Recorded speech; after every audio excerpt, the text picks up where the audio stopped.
Hi, I'm Devansh Saxena, and today I will be discussing our paper, Unpacking Invisible Work Practices, Constraints, and Latent Power Relationships in Child Welfare through Casenote Analysis. This work is led by Dr. Shion Guha in the Faculty of Information at the University of Toronto. Caseworkers are trained to write detailed narratives about their interactions with families.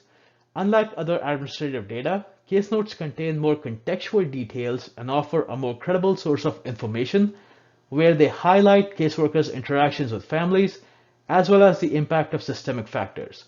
So the question becomes, which contextual signals and latent themes can be derived from these case notes using NLP techniques? Caseworkers write detailed narratives about cases and also complete quantitative risk assessments. Algorithms in child welfare have continued to focus on risk assessment data. However, case notes contain more contextual details about cases in the form of critical decisions, circumstances surrounding those decisions, uncertainties and confounding factors, among other details. So in this study, we ask, what can we learn about the nature of child welfare practice from case notes using NLP techniques? Specifically, these are our research questions. How can computational text analysis help uncover invisible patterns of street-level labor conducted by caseworkers? How does computational text analysis highlight the systemic constraints placed on caseworkers' discretion?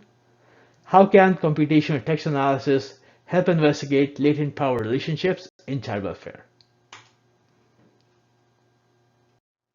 This is what an interdisciplinary child welfare team looks like. For the purpose of this study, we focus specifically on the family preservation team. This team works closely with families, and their goals are fully aligned with goals of both parents, where they help them in their efforts to achieve reunification. We analyzed case notes written over a period of 2 years. There are about 9,000 case note entries, about a total of 310 families. We trained an unsupervised LDA topic model because it provides easily interpretable insights and is a great starting point. Me and two of my co-authors individually interpreted and labeled topics and then discussed our labeling to reach a consensus. Next, we sent our labels, top keywords, and exemplar case notes to supervisors to get their feedback. Their feedback allowed us to refine our labels and interpretation, resulting in our final topic model solution. We further grouped the 17 topics into 6 high-level themes for easy readability. This is the street-level discretionary work that caseworkers are doing, helping families secure resources and navigate bureaucratic processes, facilitating interactions between children and parents during supervised visits, coordinating time travel and pickup logistics for visitations and appointments, observing and recording concerns during transportation. But I want to draw your attention towards the next two. Managing medical consent, medication schedules, and medical appointments for foster children, and conducting quantitative assessments to determine risks and progress. We spent almost 2 years at the agency and had no idea that caseworkers were doing this work. We also looked at job descriptions for caseworker positions, and this wasn't highlighted in them either.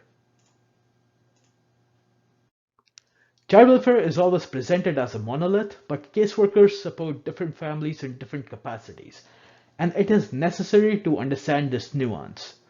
We divided the 310 families into low, medium, and high needs groups based on their number of interactions with the agency. These violent plots highlight the number of months each group spent with the agency, and the width of the violin represents frequency of interactions. Next, we wanted to see which topics emerge as being significant at different stages of the life of a case for each of these groups. So this is what we did. For each family in each group, we chronologically arranged and concatenated the case notes. So for instance, we ended up with 119 chronological case notes for the 119 families in group 1. Then we divided these case notes into 10 sections or 10 times segments, and this sequence of sections is what we call life of a case. Then we plotted distribution of topics over the life of this case. For the sake of time, I will share 3 examples from Group 1 to highlight how critical decision points or events can be extracted from case notes. Observations in parenting classes emerges at three critical points in the case. At the onset, caseworkers are focused on assessing if parents are able to manage the behaviors of children, and we see this topic emerge periodically until concerns around parenting go down. This is also followed by the completion of two structured parenting assessments by the family preservation team. The first assessment is completed at about the 30% mark to the left of a case. The final assessment is completed and submitted to the court at case closure. Similarly, an initial home assessment is conducted at the onset of a case and one completed towards the end to ensure that necessary changes have been made within the household to provide a safe environment. Next, we wanted to see what the day-to-day power relationships as depicted in case notes look like and whether we could derive some meaningful insights from case notes regarding power. This table represents the key personas that appear in most of the case notes, but we decided to focus on the top 5 personas since medical parties, legal parties, and significant others appear rather sparsely. Please see the full paper for details about this power analysis approach. This figure depicts cumulative power scores for each of the 5 personas in Group 1, that is, low needs families. For Group 1, we see that both parents exhibit the most power.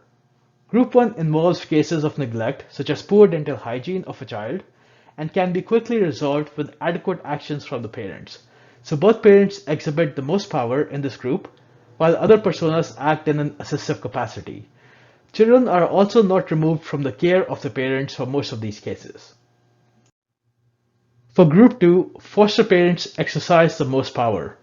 These are short-term foster parents that care for children while parents make the necessary changes in their household.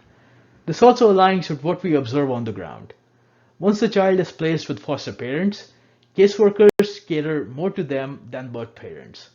This is the case because there is a lack of good foster homes in the system, and caseworkers must maintain good relationships with foster parents so they have homes to place children. Here are the key takeaways. This is the first study to conduct a computational inspection of child welfare case notes and introduces them as a critical data source. It uncovers invisible patterns of human discretionary work and bureaucratic processes that impact decision making. It highlights the systemic constraints where different families need to be supported in different capacities. It also makes visible latent power relationships where caseworkers share power with both parents and foster parents. Thank you. Please reach out to us if you have any questions about this research project.